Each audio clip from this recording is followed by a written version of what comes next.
Një aksident i rënd ndodhi në segmentin Milot Kalimash pranë Rrëshenit, ku një automjet me targa AA 473 FL është përplasur fillimisht me një kamion me targa 01314 CB, që drejtohej nga shtetasi Nexhmedini Sufi, dhe më pas me një kamion trailer me targa 04418 TA, drejtuar nga Vllaznim Gashi. Si pasojë e përplasjes së fortë, humbi jetën Eugen Bardhoku, 24 vjeç, banues në Rubik të Mirditës, i cili ndodhi në automjetin me targa AA 473 FL.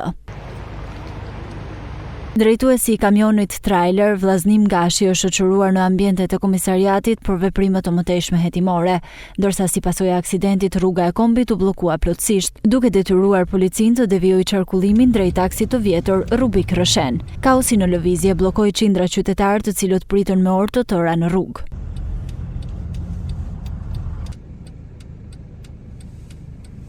Nga veprimet paraprake dyshohet se shkak për aksidentin është bërë shpejtësia me cilën lëvizte drejtuesi i autoveturës, i cili ka humbur kontrollin si shkak i lagështisë në rrugë, duke sjellë edhe përplasjen e fortë.